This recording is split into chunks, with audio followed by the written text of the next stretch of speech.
아멘. 오늘 우리에게 주시는 하나님의 말씀은 야고보서 5장 7절 8절입니다. 야고보서 5장 7절 8절 말씀 함께 읽겠습니다. 그러므로 형제들아, 주께서 강림하시기까지 길이 참으라. 보라, 농부가 땅에서 나는 귀한 열매를 바라고 길이 참아 이른 비와 늦은 비를 기다리나니 너희도 길이 참고 마음을 굳건하게 하라. 주의 강림이 가까우니라. 아멘. 본문에 계시된 주님은 어떤 분이십니까? 길이 참는 믿음을 보이기를 원하십니다. 야고보서는 온전한 믿음은 행동하는 신앙임을 강조하죠. 어떤 것이 실천하는 믿음일까요? 기다릴 줄 아는 것입니다. 기다릴 줄 아는 것. 그러므로 이렇게 시작합니다. 그러므로 바로 앞절, 너희는 의인을 정죄하고 죽였으나 그는 너희에게 대항하지 아니하였느니라. 먼저는 예수님께서 십자가를 지실 때 그 십자가를 온몸으로 감내하셨죠. 대항하지 않으셨습니다. 또한 그 십자가를 지고 가는 성도들의 삶을 설명하기도 합니다. 믿음 때문에 받는 박해, 또 현실에서 당하는 고난, 고통, 이런 십자가를 지고 가는 성도들의 삶 가운데서 우리가 해야 할 일이 있다라는 것이죠. 길이 참으라. 7절 8절에서 세 번이나 강조합니다. 길이 참고, 길이 참으라, 또 길이 참아, 계속 반복하는 것은 강조하는 것입니다. 고난의 때에 정말 중요한 게 있습니다. 참아내는 신앙입니다. 우리가 참아낼 수 있는 것은 첫째는 기한이 있기 때문입니다. 아무리 이 고난이 길어도 끝이 있습니다. 언제까지입니까? 주께서 강림하실 때가 온다. 그때까지 참으라. 8절에서도 주의 강림이 가까우니라. 이 강림이란 말은 헬라어로 파루시아라는 단어인데요, 주님이 반드시 다시 오신다, 재림의 때를 말씀하시는 것이죠. 좀 늦어지는 것 같아 보여도 반드시 주님의 때가 온다라는 것입니다. 이 늦음이 사실은 상당히 늦었죠. 2000년이 지났으니까요. 그러나 여러분, 아무리 나이가 많으신 분들이라도 물어보면 금방이야 라고 말하시는 것을 우린 들을 수 있는 것처럼 주님의 때는 손살같이 지나가고 반드시 오게 됩니다. 그때 하나님이 우리를 기억하신다라는 거죠. 고린도전서 15장 22절, 아담 안에서 모든 사람이 죽은 것 같이 그리스도 안에서 모든 사람이 삶을 얻으리라. 그러나 각각 자기 차례대로 되리니 먼저는 첫 열매인 그리스도요, 다음에는 그가 강림하실 때에 그리스도에게 속한 자요. 주님이 강림하실 때까지 참아내며 주님 앞에서, 주님 안에서 뛰쳐나가지 않고 낙심하지 않고 주님 안에 속한 자에게 주님께서 그 강림하실 때 상을 잃지 않으신다는 말씀인 것입니다. 주의 강림하실 때까지 기다려야 될 것에 대한 비유가 농부의 비유죠. 보라, 농부가 땅에서 나는 귀한 열매를 바라고 길이 참아 이른 비와 늦은 비를 기다리다니. 당시에 소작농이 많은 상황에서 이 비유는 매우 적절했을 것입니다. 지금처럼 기상의 상황에 대해서 예견할 수 없는 때였죠. 그때는 그런 상황에서 매일이 불안한 현실의 연속이었을 것입니다. 언제 비가 올까? 언제 또 태풍이 올까? 언제 좋은 날이 올까? 그런 현실 속에서도 농부는 기다리는 것처럼 간절히 기다릴 때 주님은 그 기다림을 헛되지 않게 하신다라는 것입니다. 요엘서 2장 23절 말씀을 보면 시온의 자녀들아 너희는 너희 하나님 여호와로 말미암아 기뻐하며 즐거워할지어다.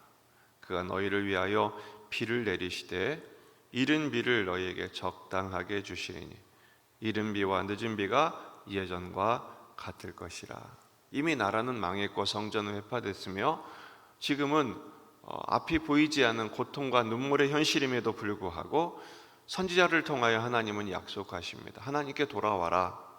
그러면 이른 비와 늦은 비를 예전같이 그리고 풍성하게 적당하게 주신다는 것은 우리에게 풍성하게 주신다는 하나님의 약속인 것이죠. 여러분, 이 약속을 확신하는 사람은 나중에서야 오는 것을 기다리는 것이 아니라 오늘도 그 약속 안에서 믿음으로 담대하게 하십니다. 넉넉한 은혜로 감당하게 하실 줄로 믿습니다. 어떻게 참아야 합니까? 마음을 굳건하게 함으로 참아야 합니다. 8절 말씀, 너희도 길이 참고 마음을 굳건하게 하라. 굳건하게 한다는 말은 무슨 말입니까? 확정해라 이거죠. 기다릴까 말까 주저하지 마시고, 포기해버릴까 낙심하지 마시고, 여기 갔다 저기 갔다 두 마음을 품어 흔들리지 마시고 마음을 정해라 라는 것입니다.